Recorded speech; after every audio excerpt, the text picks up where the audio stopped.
부활의 계절에 부활의 증인으로 살아가는 모든 성도들 위해 하나님의 크신 은혜와 자비와 긍휼이 함께 하시기를 바랍니다.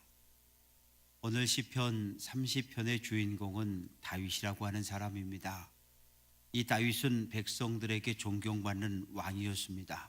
그리고 하나님께서 선한 왕으로 평가했습니다. 뿐만 아니라 하나님 마음에 맞는 그런 삶을 살았습니다.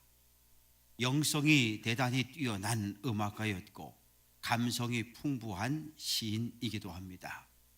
그런 위대한 다윗도 우리들처럼 실수하고 우리들처럼 죄를 짓습니다. 때로 하나님보다 자기 자신을 더 드러내고 우쭐했던 교만한 사람이기도 합니다. 이 시편 30편은 다윗이 노년의 자신의 삶을 돌아보며 쓴 시입니다. 살아온 날들을 어느 날 이렇게 뒤돌아보니까 살아온 날들 하나님의 은혜가 참 많았고 하나님의 돌보심이 한평생 함께했다는 사실을 기억하고 하나님을 찬양하고 하나님께 감사한 그런 내용의 시입니다.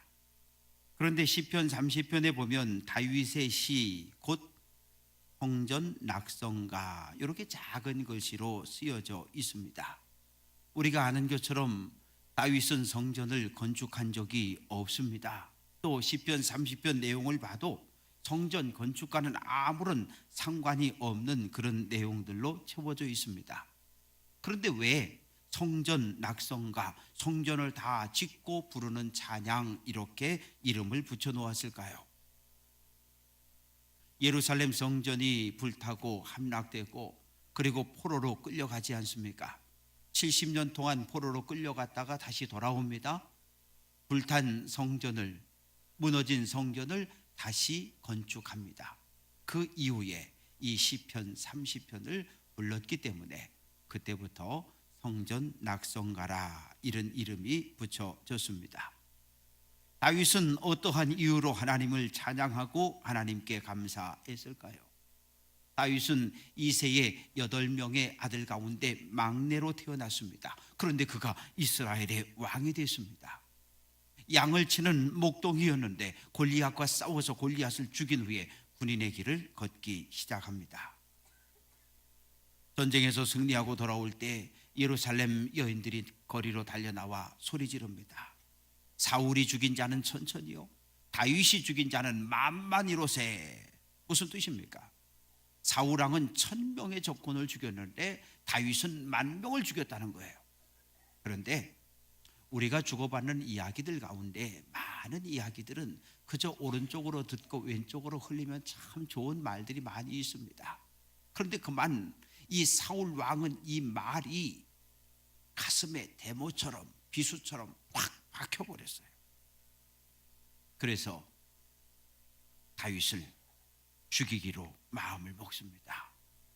창을 던집니다. 그리고 병사들에게 다윗 저놈을 잡아 죽이라고 명령을 내립니다. 그래서 다윗은 10년 동안 도망자의 신세가 됩니다. 왜 도망갑니까? 살아남으려고요. 죽지 않기 위해서. 다윗은 말로 다 할 수 없는 고난과 고통의 시간을 보낸 후에 이스라엘의 왕이 됩니다. 왕이 됐습니다. 따르는 군대가 늘어나서요. 그래서 블레셋을 공격해서 블레셋을 멸망시키고 주변의 암몬, 모함, 에돔 다 공격해서 정벌 합니다. 그리고 그들은 도공을 바치기 시작합니다. 어느 날 다윗이 가만히 보니까 기분이 좋았어요. 우쭐해졌습니다. 그래서 내 군대의 숫자가 몇 명인지 조사를 해라. 그랬더니 총사령관 요압이 왕이요, 하나님이 당신과 함께 하셔서 우리나라가 이렇게 영통한데 굳이 군인들의 숫자를 셀 필요가 뭐 있습니까? 아니야, 세봐. 그래서 군대의 숫자를 헤아렸어요. 무슨 뜻입니까? 눈에 보이지 않는 하나님보다 눈에 보이는 군대의 힘을 더 믿고 의지한다는 교만입니다. 이제 하나님 없어도 나는 이 군대가 있으니까 이 군대 가지고 이 나라를 통치할 수 있다는 교만입니다. 그래서 하나님께서 치십니다. 아니 다윗이 죄를 졌으니까 다윗을 때려야 하는데 하나님은 이스라엘 백성들에게 전염병이 돌게 하셔서 하루에 7만 명이 죽어 쓰러집니다. 그 모습을 본 다윗이 깜짝 놀랐어요. 하나님, 죄는 내가 지었습니다. 죄는 내가 지었는데 왜 약물이 백성들에게 벌을 내리십니까? 하나님, 멈추십시오. 나에게 내 아버지 집에 벌을 내려달라고 그렇게 부르짖습니다. 다윗은 아라우나의 타작마당에 제단을 쌓고 소를 잡아 하나님께 제사를 드립니다. 그제서야 하나님의 진노가 멈추었습니다. 다윗은 죄가 얼마나 무서운 것인가를 뼈저리게 경험합니다. 사람은 죄는 잘 짓습니다. 그런데 이 죄 문제를 해결할 방법이 없는 거예요. 구약시대엔 어떻게 이 죄 문제를 해결했습니까? 레위기 17장 11절 육체의 생명은 피에 있는데 피가 죄를 사한다, 이런 말씀이 있습니다. 그러니 구약시대엔 죄를 지으면 양을 한 마리 끌고 제사장에게 갑니다. 그럼 제사장이 기도하는 거예요. 양의 뿔과 뿔 사이에 손을 얹고 기도합니다. 이용호가 지은 살인죄가 이 양에게 전가되었습니다. 그러면 나는 죄가 없어지고 이 양은 졸지의 죄인이 되는 겁니다. 그러면 이 죄인인 양은 죽어야 되잖아요. 내가 지켜보는 앞에서 내가 칼을 들고 양을 찌릅니다. 그러면 양이 비명을 지르며 죽어가지 않습니까? 가죽을 벗기면 피가 튀고 그러잖아요. 역겨운 피비린내가 코를 콱콱 찔러옵니다. 양을 잡아 죽이는 내 옷에도, 옆에서 돕는 제사장들의 옷에도 피가 다 튀어버립니다. 그리고 그걸 갖다 태우잖아요. 기름이 타는 냄새, 고기가 타는 냄새, 뼈가 타는 그 냄새를 맡으며 기다리는 거예요. 뭘 기다립니까? 제사장의 말 한마디. 당신의 죄는 이 양의 피로 인해 사함을 받았습니다. 이 선언이 들려질 때까지 기다리는 겁니다. 그런데 내가 죄를 한 개 지으면 양 한 마리 가지고 그 하나의 죄만을 사함을 받을 수 있었어요. 그러니 얼마나 많은 소, 얼마나 많은 양, 얼마나 많은 염소를 잡아 하나님께 드려야 했는지 몰라요. 그러나 예수님 십자가에 죽고 부활하신 이후에 죄사함의 방법이 달라졌습니다. 더 이상 우리는 양을 끌고 제사장을 찾아가지 않습니다. 죄를 지었습니다. 죄를 회개합니다. 십자가에 죽고 부활하신 예수를 그리스도로 영접합니다. 그러면 구원을 얻습니다. 하나님의 자녀가 됩니다. 십자가, 하나님의 사랑, 하나님의 공의로움을 상징합니다. 요한일서 4장 8절, 하나님은 사랑이십니다. 하나님이 우리를 어디까지 사랑하십니까? 사람의 몸을 입고 하늘 보자 버리고 이 땅에 오실 만큼 우리를 사랑하셨어요. 그런데 하나님은 죄를 미워하십니다. 로마서 6장 23절, 죄의 삭은 사망이다. 독생자 예수를 온 인류의 죄값을 대신해 십자가에 죽일 만큼 하나님은 죄를 미워하십니다. 내가 죄를 지었으면 내가 죄값 받는 것, 이게 당연한 거예요.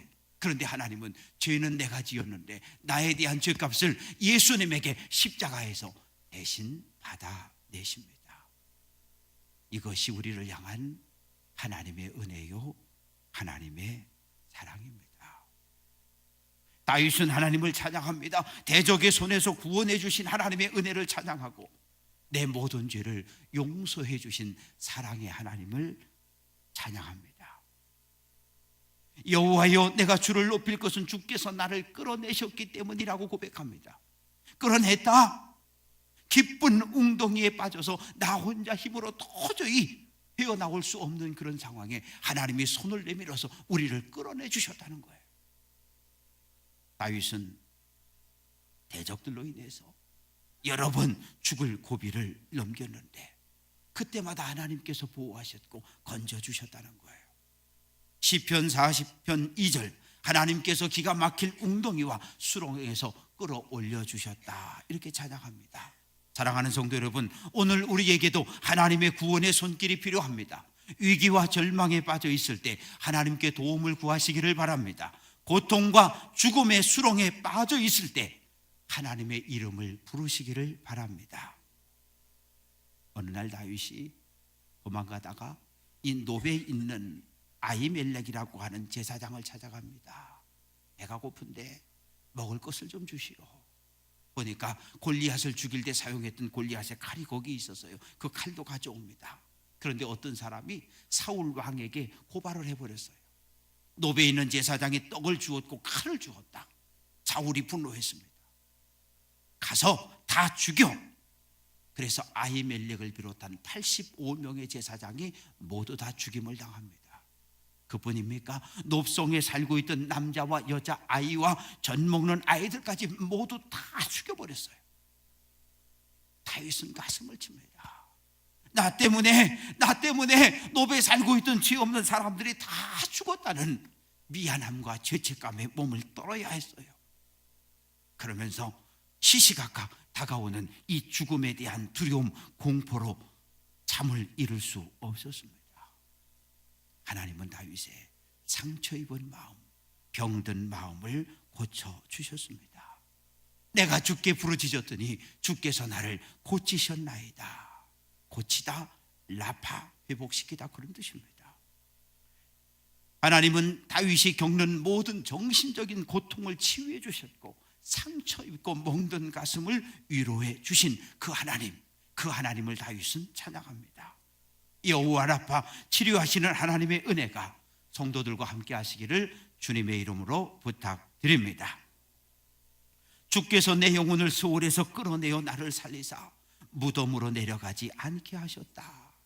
유대인들은 이 소홀이라고 하는 것을 죽은 사람의 영혼이 머무는 곳으로 그렇게 이해했습니다. 어떨 때는 이 스올은 또 지옥, 이런 의미로 사용되어진 적도 있습니다. 다윗이 죄를 지었더니 그의 영혼이 스올, 지옥의 음부에 떨어졌다는 얘기예요. 그런데 하나님이 다윗의 영혼을 그곳에서 건져내 주셨다고 찬양하고 있습니다.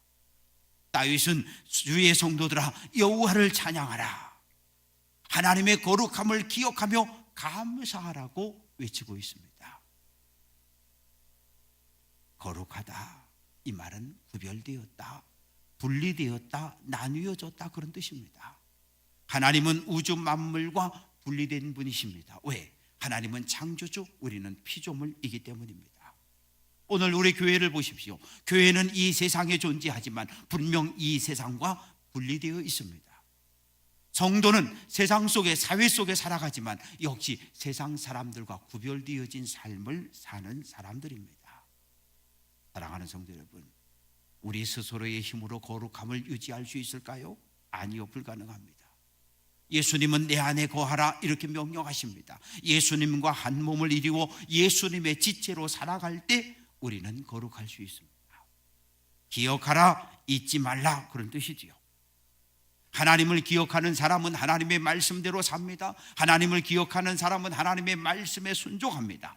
이스라엘 백성들을 보십시오. 하나님을 잊지 않으려고 손목에 하나님의 말씀을 붙이고 이마에 하나님의 말씀을 붙이고 문에 하나님의 말씀을 기록하며 살지 않습니까? 다윗이 범죄했을 때 하나님의 진노가 임했는데 5절 말씀 보니까 그의 노염은 잠깐이요 그의 은총은 평생이로다. 저녁에는 울음이 깃들일지라도 아침에는 기쁨이 오리로다, 이렇게 말씀합니다. 노염과 은총, 잠깐과 평생, 저녁과 아침, 울음과 기쁨, 이런 서로 대부되는 이런 단어들을 통해서 하나님께 받은 은혜를 표현하고 있습니다. 노염은 무엇입니까? 범죄한 인간을 향한 하나님의 분노를 이야기합니다. 은총은 무엇입니까? 높은 사람이 낮고 천한 사람에게 아무 조건 없이 베푸는 사랑을 말합니다. 오늘 우리의 예배는 하나님께 드려지는 겁니다. 찬양도 올려지고 기도도 올려지고 헌금도 올려지고 우리의 삶도, 우리의 모든 것이 하나님께 올려드려지는 것, 이것이 바로 예배의 본질이지요. 예배가 아래에서 하나님께로 올려지는 것이라고 한다면 은총, 하나님의 은혜는 위로부터 이 땅으로 내려오는 하나님의 사랑입니다. 그런데 문제는 하나님의 사랑을 받을 자격이 있으면 받아도 되는데 우리는 죄를 지었고 죄인으로 살기 때문에 하나님의 은혜를 받을 자격이 없어요. 그럼에도 불구하고 베풀어 주시는 하나님의 사랑이 있는데 그것을 은혜라 이렇게 말합니다. 다윗도 범죄했을 땐 하나님의 심판, 하나님의 징계를 받았습니다. 그러나 다윗이 죄를 회개하고 뉘우치면 하나님 자비와 긍휼을 용서를 베풀어 주셨어요. 살아온 날들을 돌아보니까 하나님의 진노, 하나님의 징계는 잠깐이었고 하나님의 은혜와 사랑은 일평생 함께 했다는 사실을 깨달았어요. 그래서 다윗은 하나님께 감사하고 하나님을 찬양합니다. 오늘 고난 중에 있는 성도들이 있습니다. 육체적인 질병으로 고통을 겪는 성도들이 있습니다. 뜻밖의 사고로 어려움을 겪는 성도들이 있습니다. 경제적인 어려움으로 고통당하는 성도들이 있고 잘 나가던 사업이 갑자기 침체되는 이런 고통 중에 있는 성도들, 또 좋았던 인간관계가 다 깨져서 마음이 아픈 성도들도 있습니다. 어떤 환경에 처했을지라도 절망하지 마시기를 바랍니다. 비록 저녁에 눈물로 밤을 지새우고 눈물을 흘리다 잠들었을지라도 하나님께서 우리에게 기쁨으로 일어나는 힘을 주실 줄로 믿습니다. 비록 절망의 수렁에 빠졌을지라도 죽음의 고통 속에 빠졌을지라도 하나님께서 우리를 끌어내어 세워주실 줄로 믿습니다. 6절부터 10절까지는 다윗의 간증입니다. 내가 교만해서, 내가 자만해서 하나님의 진노가 임했을 때, 고난이 닥쳐왔을 때 내가 이 문제를 어떻게 해결했는가를 간증하고 있습니다. 정치적으로 안정됐습니다. 경제는 좋습니다. 전쟁에 나가면 날마다 승리합니다. 얼마나 형통한 날들이 계속되었는지 몰라요. 다윗은 우쭐해졌어요. 그래서 말합니다. 영원히 흔들리지 않는다. 영원히 흔들리지 않는다. 무슨 뜻입니까? 내 힘과 내 정치력, 내 군사력, 이것으로 이룬 이스라엘 나라는 영원히 망하지 않는다는 말이에요. 다윗은 착각했어요. 이스라엘의 정치적 안정이 내 힘인 줄 알았어요. 아니요, 하나님이 함께 하셨기 때문에 이스라엘은 형통할 수 있었습니다. 하나님이 다윗과 함께 하셨기 때문에 다윗은 전쟁에 나가 승리할 수 있었어요. 그런데 다윗은 교만했어요. 자만했습니다. 어떤 일이 벌어졌습니까? 7절, 주의 얼굴을 가리심에 내가 근심하였다. 얼굴을 가리었다. 안 쳐다본다는 이야기입니다. 우리 이렇게 길 가다가도 별로 그렇게 이렇게 싸운 적이 있거나 별로 이렇게 보고 싶지 않은 사람이 있으면 얼굴 이렇게 돌리고 가잖아요. 이렇게 서로 엇갈려 갈 때까지. 그게 얼굴을 가리는 겁니다. 얼굴을 돌리는 거죠. 그러면 다윗에게 임했던 하나님의 은혜가 멈추었다는 뜻이에요. 하나님과의 영적 관계가 끊어지고 하나님의 은혜가 멈출 때 찾아오는 것은 근심입니다. 하나님의 보호하심이 사라질 때 찾아오는 것은 고통입니다.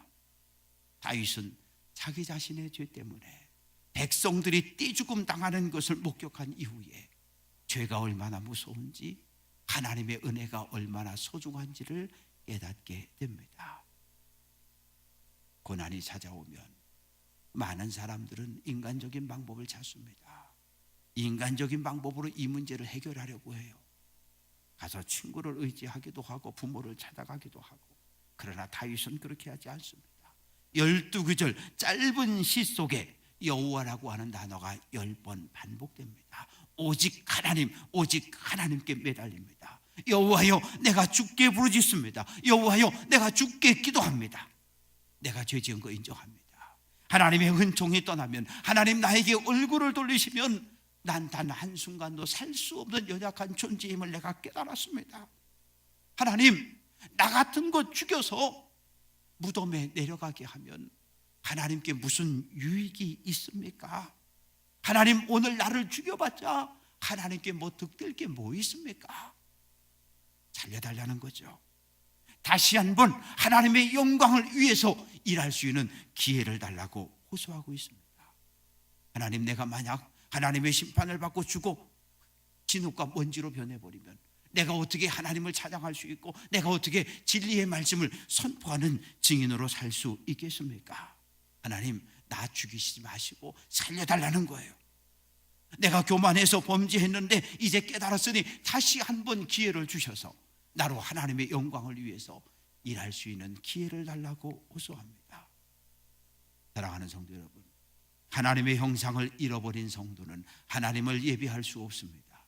하나님의 마음을 잃어버린 성도는 하나님을 찬양할 수 없습니다. 생명을 잃어버린 성도는 복음을 전할 수 없습니다. 영성이 사라진 성도는 하나님의 일꾼이 될 수 없습니다.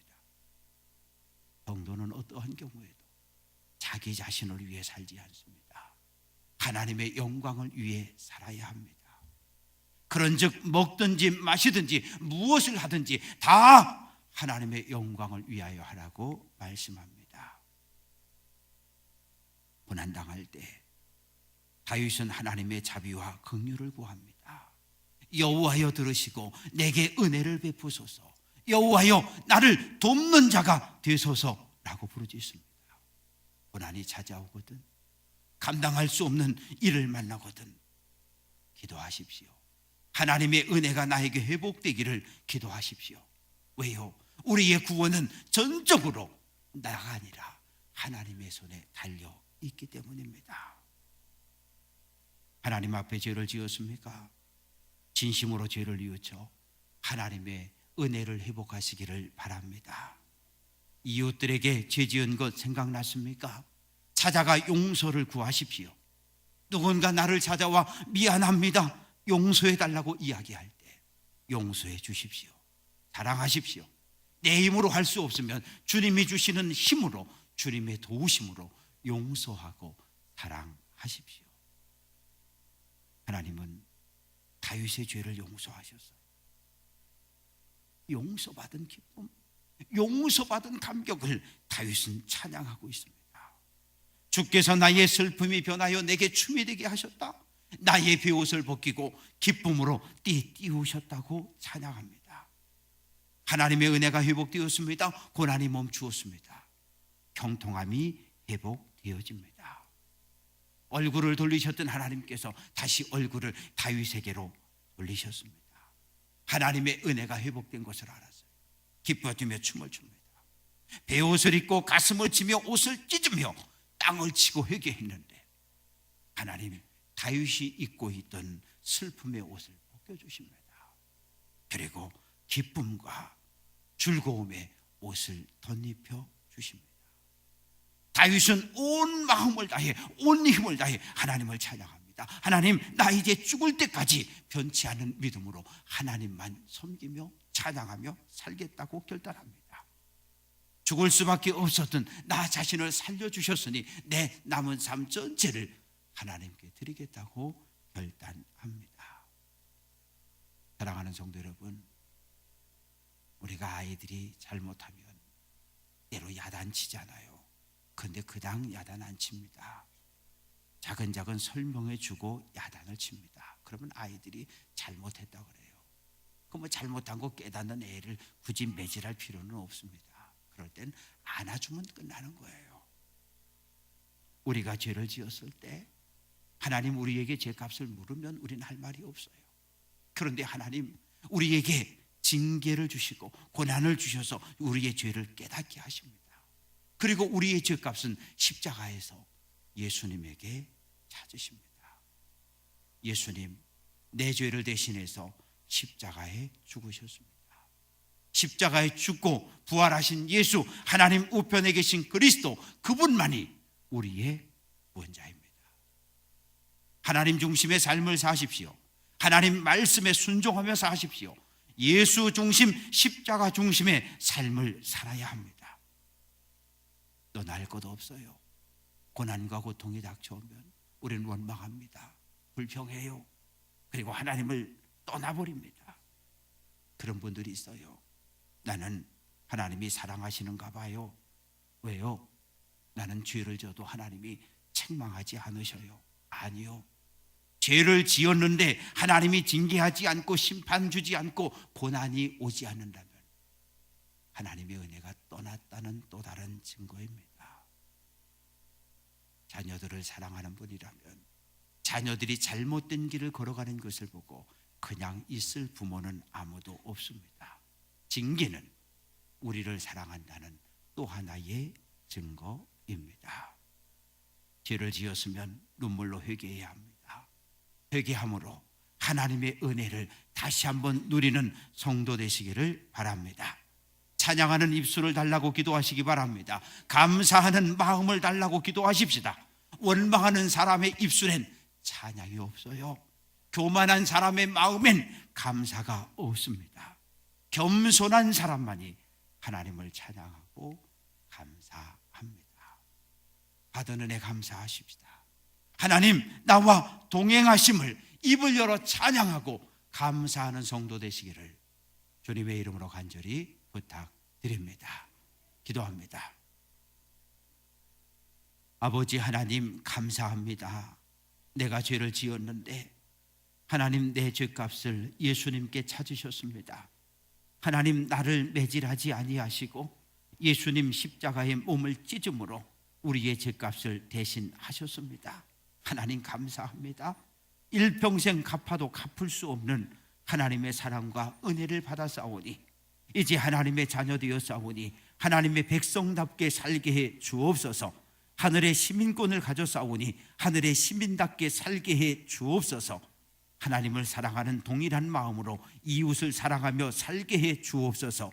내 죄가 하나님께 사함받았으니 나에게 잘못하고 죄지은 사람들을 용서하며 사랑을 선언하는 삶을 살게 해 주옵소서. 섬기게 하옵소서. 겸손하게 하옵소서. 교만이 없게 해 주옵소서. 예수님 귀하신 이름으로 기도합니다. 아멘.